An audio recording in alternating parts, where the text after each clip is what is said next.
Dominaria United, Episode 1, Echoes in the Dark, by Langley Hyde.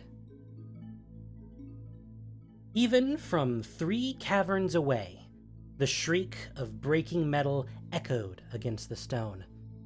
Yet another broken excavator. If Karn had been an organic being, he would have sighed. Instead, he only paused and listened to the excavator's lingering rattles. Pitied his machines. No single setting could accommodate the eccentric geology of the Caves of Koilos, where olivine rock was as likely to back into sandstone as cinnabar. But he had no alternative. Here, he'd find the secret to operating the Sylex. And he'd find it before any Phyrexian agent could. Condensation beaded on his body, the droplets joining to slide down his metal plating. No one seemed to believe him, but he knew the truth. The Phyrexians were here, on Dominaria. He could feel it, like he could feel the stone and the interplanar technology riddling its layers. He turned sideways to squeeze through a narrow passage. The basalt grated against his chest, but gave way without scratching him. He ducked under translucent stalagmites into a low cave. Clear selenite coated the bones of Thran prisoners and fragmented Thran technologies, their gold traceries distorted. Karn located the failed excavator to the rear of the cave. The poor excavator steamed, as if vexed with its unmanageable job, and its overheated metal housing ticked with a soft tink, tink, tink as it cooled.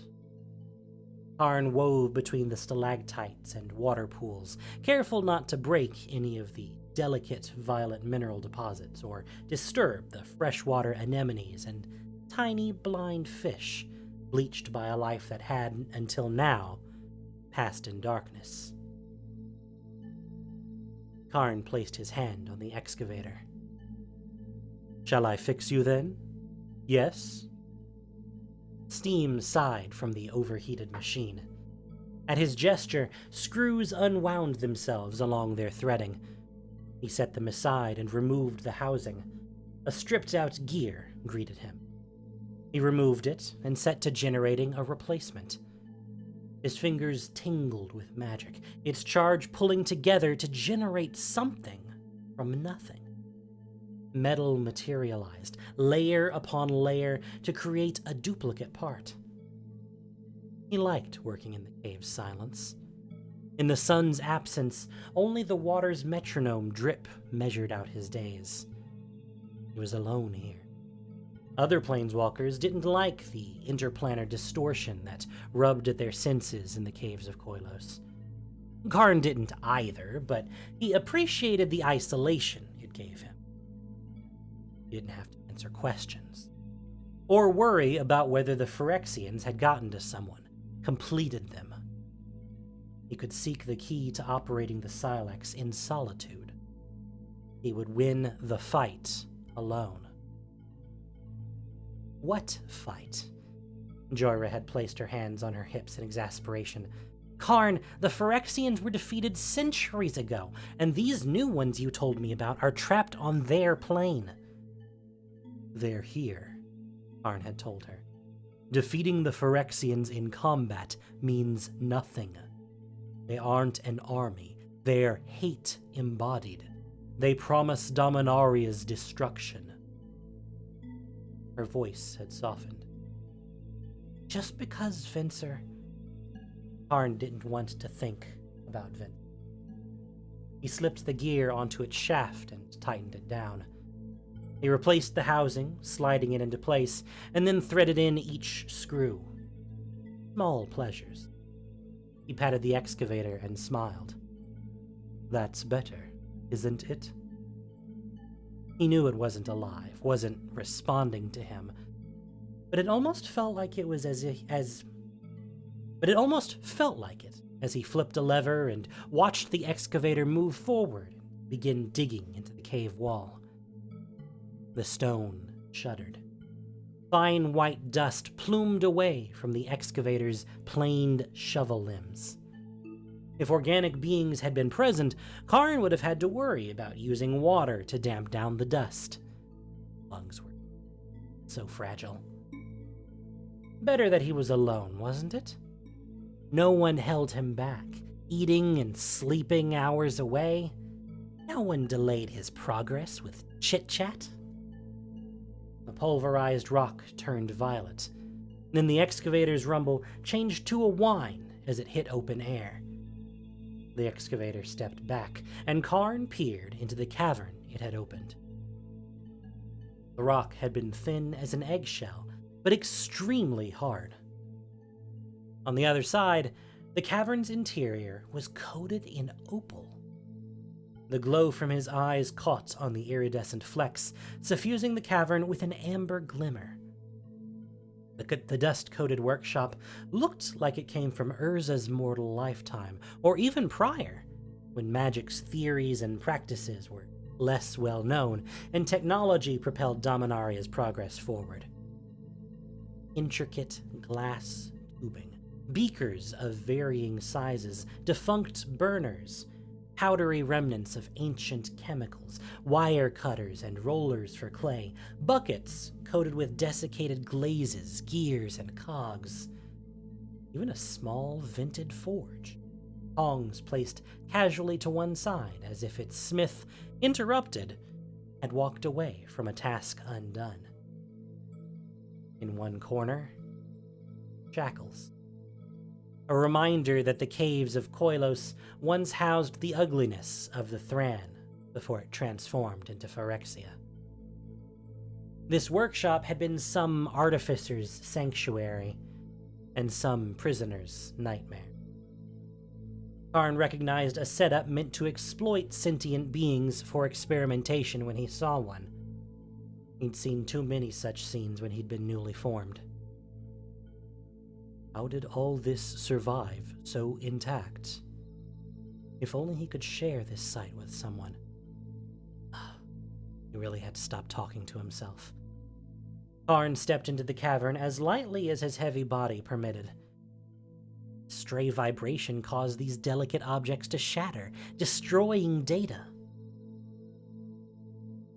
The books, arranged on a single long shelf with jewel-covered spines, tempted him with their knowledge, but he dared not take one down. The paper would probably crumble into dust should he touch it. Peeked into the beakers, tinted with dried-out fluids, and then examined the forge's ashes. Nothing. He examined the pottery worktop and saw it. A diagram of the Sylex painted on parchment. A coppery bowl with handles and small black figures marching around its base. A gray slab of clay sat next to the diagram, etched with symbols duplicating those depicted in the diagram's faded paint. Some were in Thran, some in the arcing curves of an unrecognizable script that resembled some symbols on the Sylex. Clay was damaged, partially illegible, and severed wires lay beside it. What had happened here? I must compare this to the Sylex. At the faint vibration of his words, the books collapsed into dust. Karn winced. He gathered the unfired clay tablet into his hands, careful, and eased out from the ancient workshop. Karn had sighted his base camp some distance from the excavators, where the caves had greater stability. Each softly lit tent sheltered his equipment from the steady drip of water. Karn let their brightness guide his steps, the hollow cavern booming with his footfalls. With the tents lit from within, coming back to camp almost felt like coming home. Karn ducked into the largest tent, stepping around the large, golden Thran artifact he'd left in front of the entrance. Inside, he shimmied past a broken piece of metal he had collected days ago, intending to reshape it back to usefulness. He stepped over a pile of power stone shards and sat at his work desk. It, like the rest of his tent, was too cluttered. He had no space for his newest find. Atop the papers and small artifacts, he saw Joyra's letters, scattered, opened but unanswered. Karn, it's been months, one letter began. Don't you think you should examine why you're doing this? Another letter ended. Mirrodin wasn't your fault, she wrote in another. Please come back. Vincer would have... Karn shifted the artifact onto one palm and used the other hand to shove Joyra's letters to the side. He slid the artifact onto the worktop, then ducked under the table. He concealed the Sylex in a small titanium chest, its lock only accessible to someone like him, someone who both knew the order in which the tumblers and pins needed to be lifted and could manipulate inorganic materials. His lock had no key. He placed his hand on the chest, focused, and felt the tumblers move. The lid popped open. He removed the Sylex. Even his specialized senses could not identify its copper-like material. Normally, he could reveal any inorganic object's mystery with a touch. Not so the Sylex. It made his palms itch with its strangeness. A Thran artifact, most said, but he had his doubts. It was Karn's belief that this device came from farther afield than simply the past. He lifted its wide goblet body onto his desk.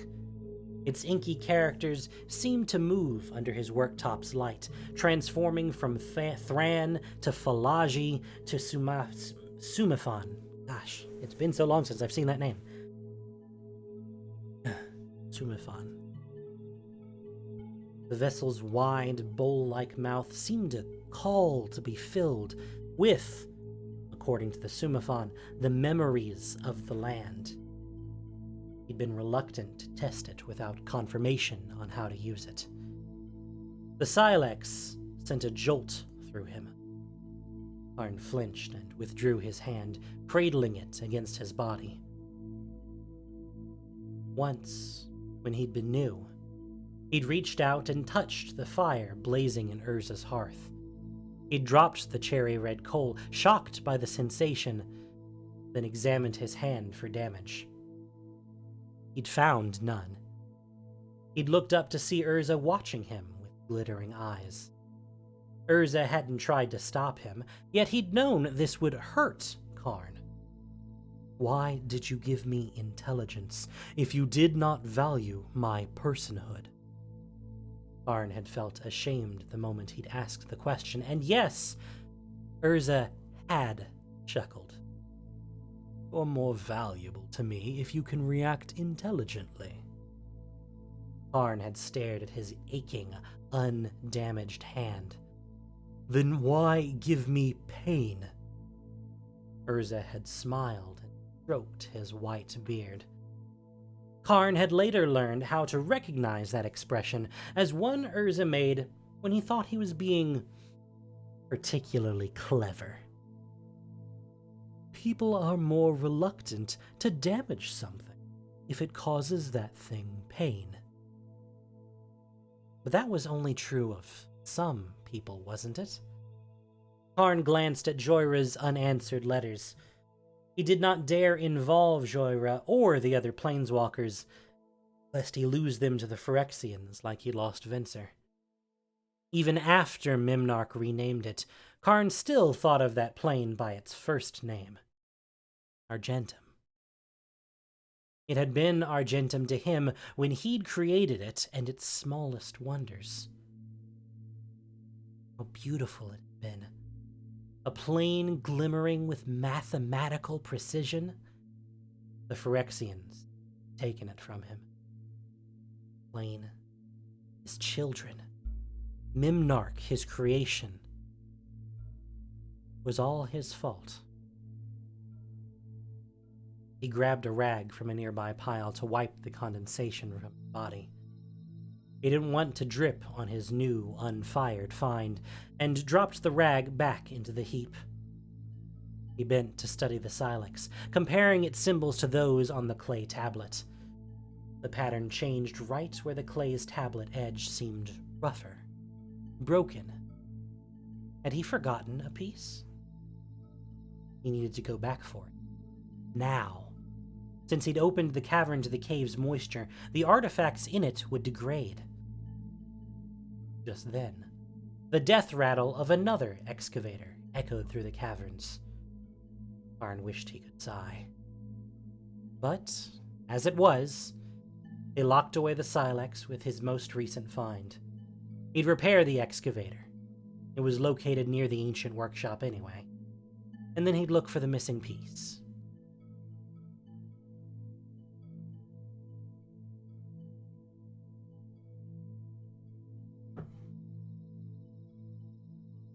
It's true, Urzovit didn't value anyone's personhood, but it's extra painful when it's your child, huh?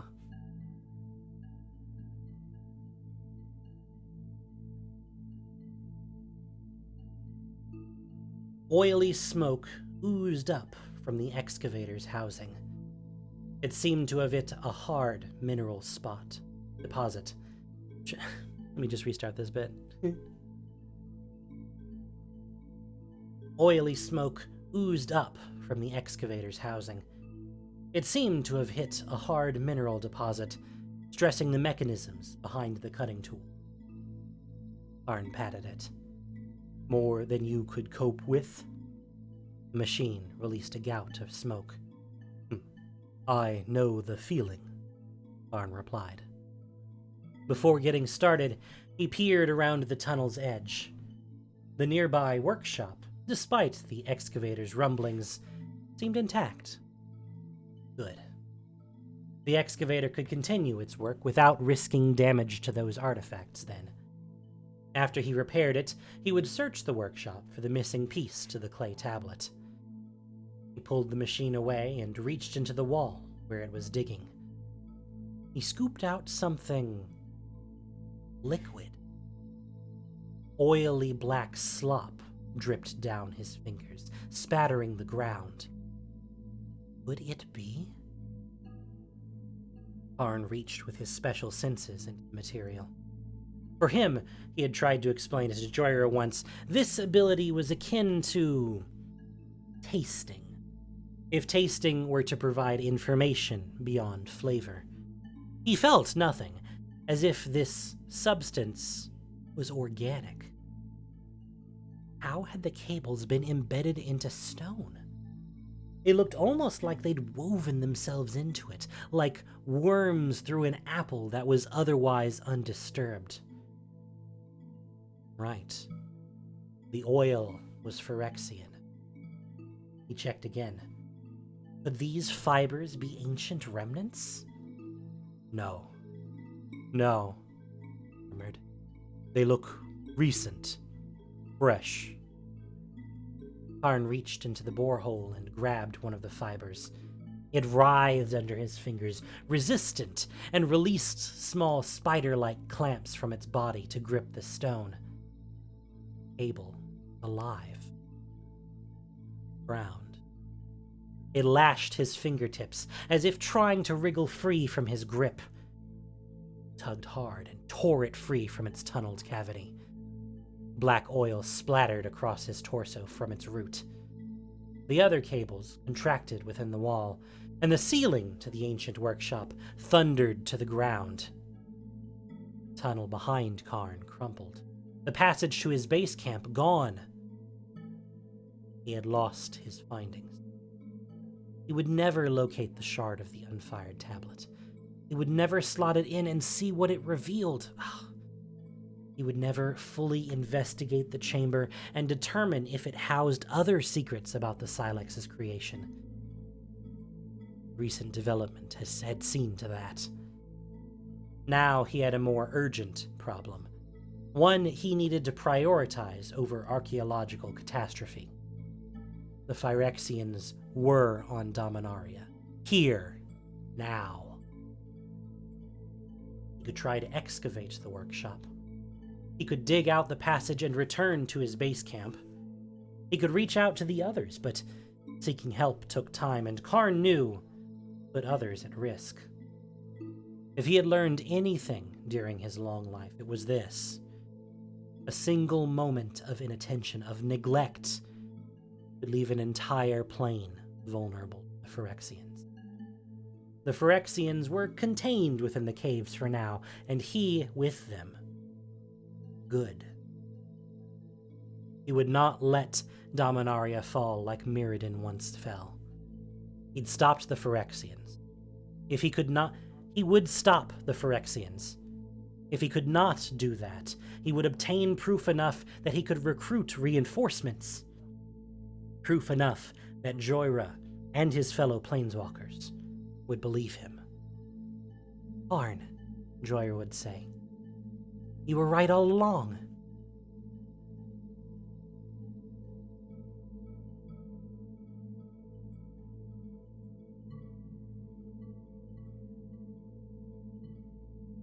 Karn had only one direction he could go. Forward. He stepped into the open Phyrexian tunnel. The walls looked organic, winding through the stone like veins through a body. He followed the tunnel until it opened into a junction. Here, the walls had been carved into a frieze. Unlike the materials he had seen in the workshop and embedded behind translucent stone, these cuts seemed crisp and new. It had the vaulted quality Karn associated with religious practices, such as the stained glass murals in Sarah's temples. In the frieze, a Phyrexian demon grasped a young human woman. The demon's elongated skull, bared teeth, and small eyes were depicted with loving detail. Each node of machinery and every exposed muscle fiber was polished until it gleamed. Small diamonds had been inset as highlights so that the demon seemed to move and glitter under Karn's gaze. In contrast, the human's profile, cut into the stone, was rough, her features drawn down into torment, revulsion, and fear. He held hands with another figure whose visage had been carved, then intentionally defaced. A whisper of cloth brushing stone drew Karn's attention. He turned, hand still pressed to the mural. Humans always seemed so little, Karn. Only the tallest neared his height. All others were petite compared to him. These two, a man and a woman, were both small. The woman, her pale skin starved for sunlight and her brown hair ragged, had replaced her jaw with a hinged mechanism, small blades installed alongside her natural teeth. Where flesh joined metal, her scabs wept a sick, yellowish fluid. Her older companion, a white man with graying, brittle blonde hair, must have incorporated his technology more artfully. His white shirt lay open to expose the artificial heart beating between his ribs. The portal into his body protected with a glassy material. He had also added extra digits to his hands. Both held chisels and large mallets. The sculptors, then. Acolytes from the Society of Mishra, if their robes told him the truth. The female looked at Karn, then to his hand resting on the frieze, and shrieked in outrage. She launched herself forward. Her male companion followed her a second later. She took a swing at his torso with the hammer. Karn seized her arm with one hand, and she drove her chisel toward the intricate, mobile plates along his abdomen. He grabbed her other arm. She grunted, straining against him. Her companion ran at Karn, raising his hammer over his shoulder. Karn swung the woman into her companion, slamming both into the wall. Fell in a tangle of limbs. Nothing broken, just stunned to the ground. Karn bent over them and arranged their limbs. He held out his hands and generated restraints so that they could not attack him again. Iron particles buzzed at his fingertips, drawn from the ether. He called forth the metal in layers, building the restraints into bands on their arms and legs. He did not generate keyholes or a key, for he had no need to. Their metal bands were solid. The man moaned. The woman had enough fury in her to spit at Karn. The gob landed near his foot. They were so tiny. His strength, his reflexes, the facts of his body seemed an unfair advantage. Karn had torn through so many such creatures at Urza's request, walking through rank upon rank of soldiers like a lead weight through wet paper. Could almost feel it now, the resistance, then give of those bodies, the heat of their blood trickling into his joints. The long hours he had spent while Urza slept, cleaning his body with small wire brushes, scraping off the dried gore, digging out the clots from behind his knees. He had never felt clean enough. You are not Phyrexian, wrong character. You are not Phyrexian, Karn said. Yet you are here, and if I am not mistaken, in service to them. What do you hope to accomplish? You empty, fleshless husk! You desecrate our holy work with your touch! The female acolyte's rage dulled to a glittering self-satisfaction. Others will respond to the barriers being broken. Gix's blessing upon them. They will come! They will come. Ah, yes. The network of wires in the walls. When he had broken through them, he had likely triggered an alarm. Perhaps these first acolytes had responded as if some animal or natural event had severed the cables. When these two did not report back, the others would not make such a mistake. Karn reached toward the female's face, and with a twist of his fingers, generated a metal gag. The only reason she hadn't shouted for help, sounds would carry in these caverns, was that it hadn't yet occurred to her. She glared at him, making muffled noises that sounded like curses. He leaned over the male acolyte. What are you doing here? The male blinked at Karn. His pupils had dilated to different sizes. He was concussed. His speech, as a result, blurred. Karn, I know you. It's good that you came. Karn frowned. The Whispered One has a plan for you. The acolyte beamed. She grows stronger daily, and you will serve her. Sheoldred welcomes you. Your destiny, Karn, to create for us. To help us, to become one of us. Karn generated another gag, so that this one, when he regained his senses, could not call for help. The acolyte accepted the gag, almost as if he appreciated it, with a beatific smile. Karn stepped away. How had Sheoldred survived crossing between planes? A question he would ponder later. For now, he had to find her, to end the Phyrexian invasion before it started, and he would do that alone. Better that he did, for he could not be subverted. Venser's spark saved him from it. Karn left the acolytes bound and gagged, and plunged deeper into the cave network. The damp in these passages did not feel like the air around his camp, but rather warm as breath, Hot, moist air condensed on his cold body, trickling down in rivulets like sweat. Faint screams reverberated through the air. The tunnel opened into a vast cavern, which echoed with the cacophony of human misery. On the other side of the crevasse was the Phyrexian staging ground, located on a broad, flat area of the cavern floor. Ant-like workers scrambled across the rope bridges strung over the crevasse, ferrying meaty gobs, bloody cables, and chunks of flesh over to humans being completed on surgical tables.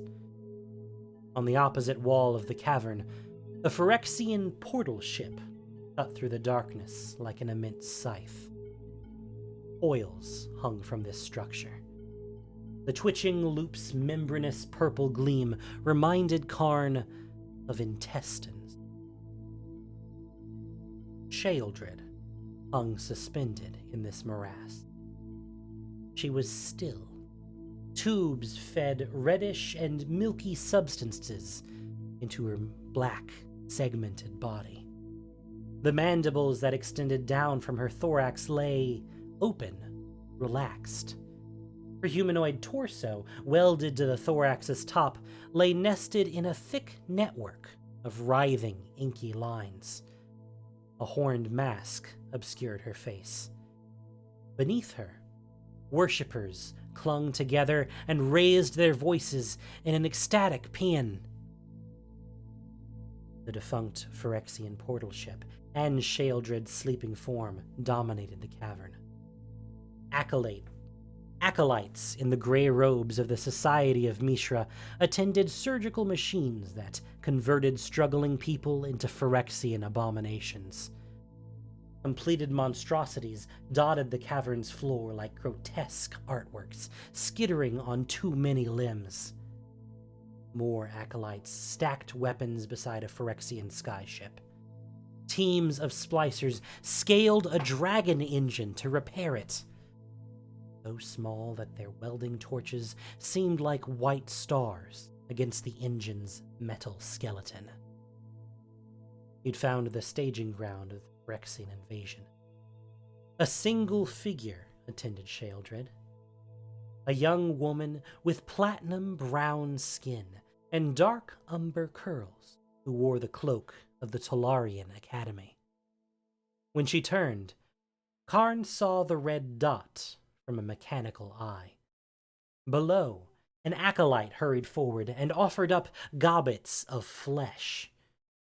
The young woman sorted through them, twisting some into the morass that supported Sheoldred. Karn traced the line of acolytes carrying materials from the immense monstrosity to Sheoldred and her helper. She was mining the monstrosity to repair Sheoldred's damaged biological components. If the other planeswalkers could see this now, they'd know that Karn's fears were true. Joyra would say, no, it didn't matter what Joyra would say. Karn faced this threat alone.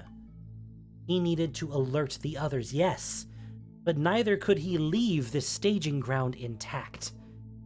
He had to destroy the Phyrexians before they could defend themselves.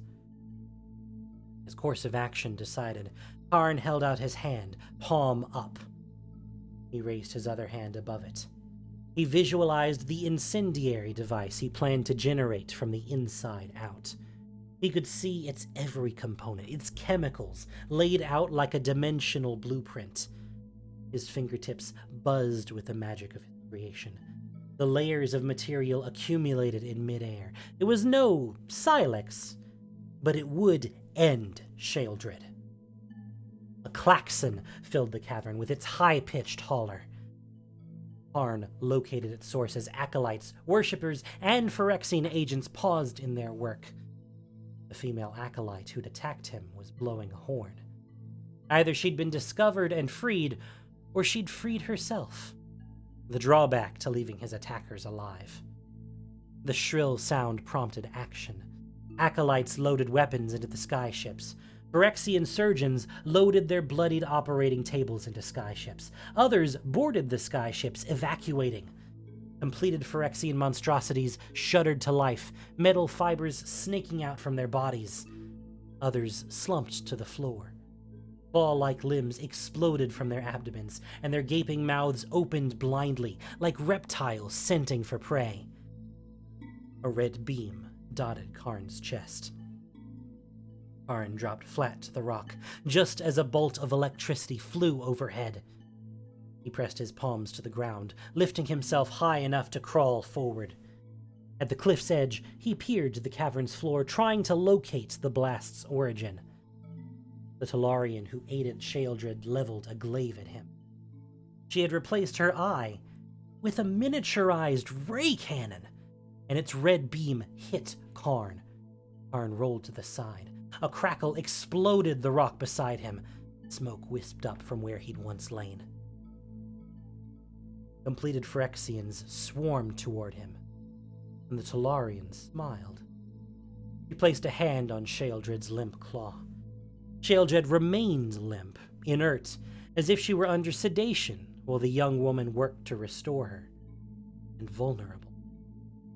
And Karn still held his incendiary device. The nearest bridge over to Sheoldred was close but narrow. 12 ecstatic worshippers and the young woman with the glaive blocked his access to the praetor. The Sheoldred seemed some distance from the Phyrexians and Talarian acolytes located on the cavern floor. If Karn was quick, he would not have to battle through all Sheoldred's followers to attack her, just the 12 worshippers, the Talarian making it 13. Karn pushed himself to his feet and charged down the narrow stone bridge. Sheoldred's worshippers ceased their paean and launched themselves toward him. 2 reached the bridge. Karn shouldered them aside into Crevass's abyss. The other worshippers crowded themselves into a blockade. 2 had leveled spears at him, which would have kept him at bay had he been a creature with flesh. Puncturing weapons annoyed him, only if the shafts or blades became trapped in his joints and inhibited his range of motion. Similarly, the 2 young men with rotating saws did not give him pause. Those blades would glance from his body. No. Karn focused on the worshippers who wielded the pistol chisels and welding torches. All came back to him so easily. He felt numb, efficient, as Urza made him. Karn stopped an inch away from the spear points. The worshippers shifted, uneasy. Karn took 1 step forward, seized a spear, and lifted. A worshipper, still clinging to his weapon, gaped and dangled. Karn swung him foes, sweeping several off the bridge and breaking up their blockade. Then he tossed the spear wielder into the crevass's depths, the man's screams fading as he fell. The other spear wielder, an older woman, jammed her spear point into a gap in his torso. Although he held an incendiary device, he cracked the spear shaft by hammering his fist down, breaking it off inside himself. He'd deal with that later. He grabbed the broken shaft end, which she still held, and used it to swing her aside. She fell and crumpled. Only 6 combatants remained. The wielder of a rotating saw swung their buzzing instrument at Karn's head. Karn stepped back to evade. Before the saw could come around again, he stepped within the wielder's range and removed the tool from the man's fingers. The man tried to resist, but Karn had overwhelming strength on his side. Prying away the man's grip was disturbingly easy. Karn lifted him and tossed him into 2 more worshippers. The force crunched all 3 to the floor in a sickening confusion of broken limbs. A piston chisel wielder rushed him from the side. The chisel thunked into Karn, then skidded down his arm, throwing its user off balance. Karn punched him. The man went flying. The remaining 2 worshippers fled. Their faith was not so great in the face of such bodily harm. All these humans, even with the Phyrexian alterations, were no sturdier to him than butterflies. Karn wished it were not so easy. He strode to Sheoldred. She hung limp within her cradle, but no longer quiescent. Her segmented limbs twitched like an arachnid's as she emerged into consciousness. Her human torso atop the thorax shivered. Her long fingers reached downward to the young woman in the Tolarian robes, but she did not seem aware. Not yet. Karn, the Tolarian spoke with contempt. I've heard a lot about you. How so? Her gaze flicked to Sheoldred's inert form, then returned to him. You aren't as impressive as I've been led to believe. Karn walked toward Sheoldred, the incendiary device in his hand. Who are you? Karn asked the Tolarian. Why would you bring this here? Rona. And this, she gestured to Sheoldred, is Dominaria's salvation. Rona positioned herself between Karn and Sheoldred, glaive held easy and at an angle in her palms. Rona's flesh eye narrowed while her mechanical socket focused its laser on Karn's torso. She flexed her hands around the glaive. Its blade brightened, crackling with blue electricity. She smiled. I do not wish to fight you, Karn told her. Too bad. Rona leveled her glaive at him, and electricity burst from her blade. The electricity danced across his body, sparking. Karn grimaced at the pain, but pushed through it, walking toward her as more waves rippled from its blade, pouring over him. Karn paused, dazed, and tried to shake off the agony as Rona continued to attack. She swung the glaive down, lodging it into his shoulder. Karn twisted, pulling it from her grip, and removed it from his body. He threw it aside. While he was occupied, Rona unsheathed a dagger and jammed it into one of his abdominal seams. He dug it between the plates that allowed him to flex, as if searching for organs. Karn winced. Karn gripped her head in one of his hands. He pressed his thumb into the mechanical eye and shattered the ray's lens. Rona shrieked and kicked. Karn tossed her into the wall. Bones crunched. She slammed into it, then fell to the ground. Hurled her hands around her head, her leg at an angle unnatural to human beings. Oil and blood oozed from the broken mechanical parts in her eye socket. She glared up at him from between her fingers, her lips drawn into a rictus. Why don't you kill me? Rona taunted him. Finish me off! I am not a weapon. Karn neared Sheoldred, holding his incendiary device. Although her humanoid part was the size of an ordinary woman, she attached to a scorpion-like body easily 3 times his size. In contrast to that well-crafted beauty, the organic materials grafted into her human torso seemed crude, bloody. Rona had tried her best to replace the organic parts that had burned away in the Blind Eternities during Sheoldred's transit between planes, but its patchwork nature showed.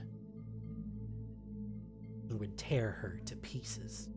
He would crush her while she was still weak. He would do anything to stop Sheoldred from Phyrexianizing this plane.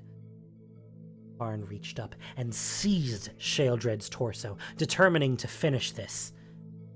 Tuck this device between the vulnerable plates of her body and destroy her. At his touch, Sheoldred stirred. Her helmeted head craned down toward him. He could feel her with the same senses he used to determine the elemental composition of a compound. Her inorganic components stretched out before him like the pages in a book. Her biological parts lay like dark tumors nested within the metal's luminescent glory. He could read her thoughts, some of them.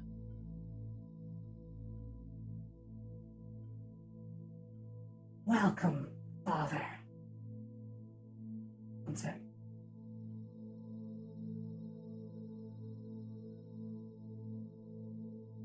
Welcome, Father. Sheoldred whispered into his mind, one mechanical being to another. What plans I have for you.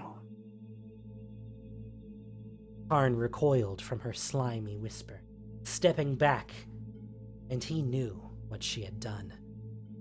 Phyrexian sleeper agents lurked in every land in Dominaria. These unknowing spies peppered throughout every government, throughout the military, throughout common people. He saw a brewer dumping hops into a vat, a spy. He saw a scribe sitting at a desk, her hand poised over a letter. He saw an adolescent playing chase with his cousins, pretending to be a monster when he was one, Phyrexian armature ready to explode from his back. Phyrexian agents were people's lovers, comrades, colleagues at work. They were everywhere. They could be anyone. Welcome. Her whisper echoed within him. Welcome. Karn reached between the plates on her thorax and deposited the incendiary device inside her body. He lifted his thumb to flip the switch that would allow the two chemicals within it to flow into each other and combust. But his hand did not move. His joints had locked. He attempted to look down to examine himself, but even his neck remained rigid. He tried to turn and couldn't move his arms, legs, or torso. He couldn't tell whether he'd been paralyzed or locked into place. In his peripheral vision, he could see Rona dragging herself, shattered lens, broken leg and all, toward unfamiliar magical devices, ones that she must have created herself. She left a trail of oil, blood, and a fluorescent blue fluid behind her. Karn strained against the strange magic that gripped him. Rona levered herself up into a seated position. From her grunts, it sounded agonized. "Your mistake," she said, "was not killing me when you had the chance. We have expected your coming, Karn. We have prepared." He tried again to move, his internal mechanisms groaning with the effort, and felt his metal torque. He would bend, break, before he freed himself from Rona's magic through force. Rona sorted through the heaped parts she'd been using to repair Sheoldred. She lifted up a node, smiled, and set it aside. With a grimace, she dug her fingers into her damaged eye socket and yanked out the ruined node, exposing raw tissue and a piece of gleaming skull near her eyebrow. A gout of clear liquid spurted out. She clicked the new node into place. Roars boomed through the cavern. Rock sifted down, pinging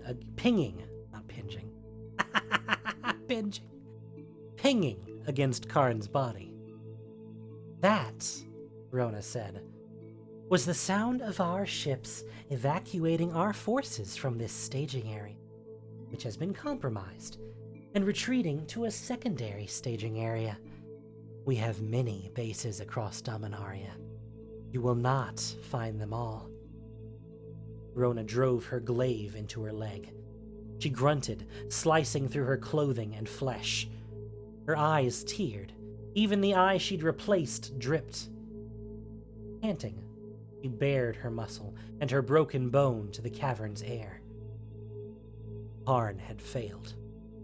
Held with Rona's magic, he would be unable to warn his friends, unable to fight at their sides, unable to save them when the completed Phyrexian agents exploded from their dearest companions to kill them. The cavern had emptied, quieted, enough that Karn could hear the click as Rona slid a device into her leg. She sighed and folded her flesh over the metal. She fixed another panel over her thigh, sealing her wound shut, and then stood. She rolled her shoulders and smiled. "Sheoldred, in her beauty, my whispering one," Rona said, "grows stronger by the day, and she will lead us to victory." Karn, still arm deep in Sheoldred's torso, could feel clicking vibrate along his body. Sheoldred split apart, dividing herself up in pieces. Her segments broke away, each piece sprouting a dozen viridian segmented legs. The swarm poured over Karn, using him as a bridge to the floor. The spider-like creatures ran along Karn's arms, down his back and torso, the backs of his knees, his calves. The tink, tink, tink of their metallic claws reverberated through him. A tarantula-sized piece sprang free from the cables onto Karn's face. It clung to his head, twitching. A heart-like nugget of flesh grafted into the center of its modified thorax. It crawled over his head. He could feel its wet body slither down his back. It dropped to the floor and scampered away. "I may not be able to stop you, Urza's creation," Rona said, "but I can prevent you from stopping us." From the edge of his vision, Karn could see Rona limp down a tunnel. Even with her makeshift repairs, Rona remained heavily damaged, and she leaned on her glaive, using it as a cane. Her leg spurted yellow fluid, and she staggered. She paused to catch her breath. Oil dribbled from her new inserts, mingled with blood. He turned his head to watch her. The field paralyzing Karn had weakened. Perhaps it was due to Rona's retreat? Did she carry the device with her that held him in place? Karn attempted to raise his arm. The effort shuddered through him. He lifted one finger. Rona let her shoulder rest against the tunnel wall. She used her glaive to cut free a strip of cloth from her mantle. "I hope that as we take this plane, as we make it more perfect, you feel the keenness of failure once again." Karn strained against the force gripping him. His jaw ached. "What?" Rona bound the cloth strip around her leaking leg in a tourniquet. "As you watch the people you've known for eons transform and turn against you, I hope it hurts." "Why would you say that?" Karn managed. He had to keep her talking. If he could break free. "What have I done to you that you would wish such horror upon me?" "When the Mirrans became Phyrexian," Rona said, "it was the best thing that ever happened to them. And they were independent from their creator, unified, beautiful." The force holding Karn seemed to loosen. He needed to push free.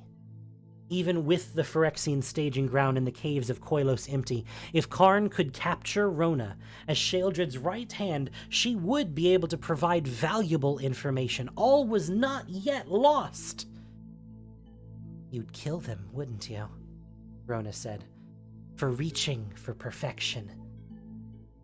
He only needed one more moment. "You gave Memnarch your intelligence, your capabilities. But he didn't have the experience to deal with it, the guidance. He was so lost." Rona's smile twisted. She enjoyed his struggle. "I can't stand bad parents." Karn stopped. His body couldn't have reverberated more if she had struck him. Rona flipped a switch on the floor. There was a small, grating noise, then a series of booms overhead. The roar as the cavern fell engulfed him. Tons of rock poured onto him. A boulder rolled off the cavern's wall, then bounced into his chest. It tossed him onto his back. He stared up at the collapsing cavern, still paralyzed by Rona's device. Rocks sheeted down. Fist-sized pieces hammered into his body. Smaller pebbles thunked and plinked against him, rolling and filling in the gaps. His vision turned gray from dust, then blackened out as the stone obscured all light. The rock weighed upon him. he could feel Rona's spell ease. He could move, or at least, beneath all this stone, he could attempt to move, to twitch a finger, for whatever good it did him. Not even he could lift this stone. Not even he could dig his way out from this cavern. Haven. The crushing layer of rock was too heavy even for him to shift. Karn reached for the spark that allowed him to planeswalk. It burned within him, hot and bright, such a perpetual companion that he had ceased to notice it. If he could just focus and... It didn't work. Nothing happened. Karn reached out with his special senses through his fingertips and analyzed the surrounding inorganic materials. Olivine, granite, quartz, mica. Ordinary stone.